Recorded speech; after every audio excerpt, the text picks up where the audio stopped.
Assalamualaikum warahmatullahi wabarakatuh. Apa kabar kalian semua, teman-temanku yang di sana? Masih bersama dengan saya, Kristianti di sini. Mudah-mudahan kalian dalam keadaan sehat dan selalu dalam lindungan Allah Subhanahu wa taala. Baik dari Lamongan, baik dari Kaltim, dari Sukoharjo Solo, dari Banten, dari Jakarta Selatan. Kemudian kemarin juga pengen disapa yang dari mana ya, lupa saya. Oh iya, dari Bali juga, dari Lombok, Papua. Kemudian dari Malaysia juga ada. Kemudian kemarin dari Tasikmalaya juga ada. Dari Lampung udah ya. Ada lagi dari Medan, dari Cirebon, banyak lagi ya. Terus dari mana lagi ya? Kemarin, sayanya kayaknya nggak ingat satu persatu ya. Pokoknya semua kalian dimanapun kalian berada, saya selalu mendoakan mudah-mudahan kalian semua dalam lindungan Allah Subhanahu wa taala, dan tentunya semakin hari ketakwaan dan keimanan kita semakin bertambah kepada Allah. Sahabat-sahabatku yang dirahmati Allah, ini adalah satu kisah, satu cerita, satu kisah yang pernah sebenarnya udah lama, udah beberapa bulan yang lalu saya pernah mengalami. Datang dari sahabat saya, sahabat masa kecil saya, waktu kita sama-sama duduk di sekolahan. Kemudian mungkin beliau mendengar berita dari saya bahwa saya sudah mualaf, karena memang dulu kita pernah sama-sama ke gereja ya. Nah, ini ceritanya begini teman-temanku, sahabat-sahabatku yang dirahmati Allah. Suatu hari dia bertanya kepada saya, "Kris, andaikan, ini kan andaikan ya, andai saja aku menawari engkau uang, sejumlah uang, mau nggak kamu kembali kepada agama yang dulu?" Gitu. Pertanyaan ini cukup membuat saya kaget, dan saya rasa bahwa dia bertanya kepada saya tanpa tedeng aling-aling.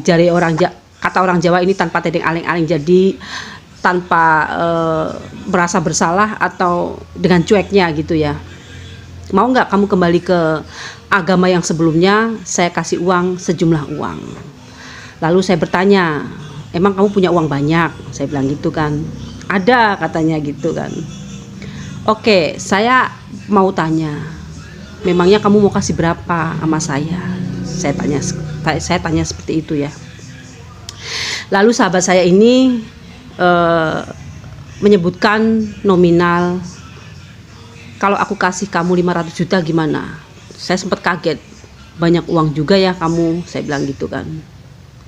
Itu cukup, uang segitu bagi saya sedikit, kata saya gitu. Pura-pura saya bagi saya sedikit, karena kalau di daerah kami di Jogja itu 500 juta itu mungkin kalau untuk membeli rumah di daerah di tengah-tengah kota itu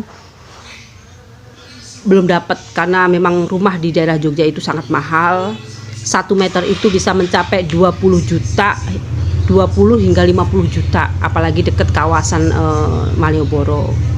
Lalu saya bilang sama dia, kayaknya belum bisa kalau buat beli rumah di tengah-tengah kota. Mungkin di pinggiran kota mungkin bisa ya. Kurang deh, saya bercanda dengan dia seperti itu. Kurang kayaknya. Terus akhirnya dia menaikkan harga 1M. Gimana kalau 1M? Lalu saya bertanya kepada dia, jangan andai-andai, kamu punya uang nggak? Saya bilang gitu. Saya punya uang segitu, katanya. Jadi misalkan ini saya tawarin kamu uang segitu, kamu mau nggak balik ke agama yang dulu? Terus saya bilang ke dia, uang 1M buat apa ya? Gitu. Misalkan uang itu ada di tangan saya mau beli apa? Gitu. Kemudian saya bilang sama dia, kalau di tengah-tengah kota mungkin dapat 1M rumah yang sederhana gitu. Lalu sahabat saya ini, gimana? Berani nggak? Kata dia. Kurang deh, kata saya, kurang segitu. Udah, kamu punyanya berapa? Saya pengen tahu deh. Kamu punya berapa untuk membeli keimanan saya gitu. Oke Kris, gini aja Kris, saya tantang kamu 2 miliar gimana? Gitu. Saya sempat kaget mendengar angka nominal yang segitu fantastisnya gitu. Saya bilang ke dia, 2M kayaknya cukup buat beli rumah, buat beli mobil, membuka usaha dan lain-lain. Kayaknya masih ada sisa untuk ditabung. Tentu uang segini cukup banyak ya. Lalu saya bilang ke dia, jangankan 2M, saya mobil aja tidak punya, rumah cuma sepetak, kata saya. Ya gimana, kamu gimana, mau nggak gitu. Saya bilang sama dia, saya tanya sama dia, kamu punya uang segitu, loh ngece ya, kowe ngece katanya, kamu ngece sama saya. Ngece itu bahasanya sama aja, kamu meremehkan saya, merendahkan saya gitu. Kamu kan tahu saya pemain proyek, kata dia gitu. Ya memang saya tahu bahwasanya orang-orang yang bermain di proyek itu biasanya sangat mudah untuk mendapatkan uang gitu. Jadi kalau pemain proyek itu biasanya kalau dia menang tender memang yang didapatkan mungkin uangnya banyak sekali. Jadi akhirnya saya percaya sama dia gitu. Terus gimana Chris, berani nggak kamu? Dia agak mendesak saya. Saya dengan santai menjawab dengan kelakar saya gitu, ya kamu ini gimana sih, kata, kamu bercanda, saya bilang gitu. Enggak, saya serius gitu. Akhirnya karena saya melihat sifat dia yang memang dari kita sekolah gitu, dia orangnya serius, jarang bercanda, jarang tertawa bahkan orangnya gitu. Saya akhirnya mungkin dia benar gitu. Nah akhirnya oke deh, kasih saya waktu 24 jam, kata saya. Kenapa harus kasih waktu, kata dia gitu. Loh, saya kan harus berpikir dulu gitu. Kamu itu dikasih dunia, dikasih uang, kenapa harus berpikir gitu. Orang lain pada minta uang, orang lain pada nyari uang susah, kamu dikasih dengan mudah, kenapa harus banyak berpikir, kata dia gitu. Bukan masalah itu, ini karena memang taruhannya keimanan saya bilang begitu sama dia. Karena kamu memberikan uang segitu banyaknya, kamu tidak membeli dagangan dari saya. Dalam arti saya tidak menjual sesuatu kepada kamu, tapi yang saya pertaruhkan adalah keimanan saya. Oke deh, kasih saya 24 jam, kasih saya waktu. Akhirnya kita menyudahi pembicaraan itu, dan saya pun tidak begitu menghiraukan dia, dan kami selayaknya kami seperti sahabat yang ya sudah, pembicaraan itu hanya saat itu juga gitu. Akhirnya saya pulang, kemudian saya tidak memikirkan, ketika saya pulang saya kembali seperti biasa ke aktivitas saya semula, dan saya tidak berpikir masalah, sampai di rumah saya tidak berpikir masalah uang yang tadi ya, yang nominal yang dia sebutkan tadi. Saya anggap itu hanyalah angin lalu gitu. Lalu saya seperti biasa, saya sholat seperti biasa, dan saya melakukan aktivitas seperti biasa. Selang 24 jam kemudian, sehari kemudian, dia WA saya, Chris gimana, sudah kamu pikirkan, udah ada jawabannya belum?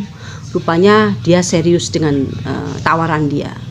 Tapi saya tidak jawab, kemudian saya biarkan saja gitu. Saya membacanya tapi saya tidak menjawab. Lalu setiap hari saya sholat 5 waktu, subuh, duhur, asar, maghrib, isya, dan seterusnya. Dan dalam doa saya setiap 5 waktu itu saya selalu menyempatkan doa saya kepada Allah. Tidak lupa, doa ini adalah doa sebenarnya yang jarang orang meminta kepada Allah, karena ini adalah doa yang memang dimiliki sama orang-orang yang mencari akhirat, bukan mencari dunia. Doa ini saya kasih tahu teman-teman sahabatku yang di luar sana. Ya Allah, jangan kau condongkan hati ini ke dalam kesesatan setelah engkau memberikan petunjuk kepada kami.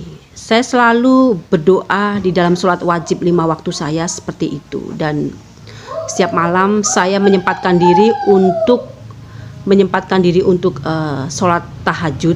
Dan dalam tahajud itu saya tidak lupa selalu berdoa, ya Allah, jangan condongkan hati saya ke dalam kesesatan setelah engkau memberikan petunjuk kepada saya. Ini tidak luput, doa ini tidak luput dan tidak pernah saya tinggalkan, karena memang ini adalah benteng buat keimanan saya. Sahabat-sahabatku yang dirahmati Allah, rupanya dia serius, bahkan dia menawarkan harta yang cukup fantastis buat saya gitu.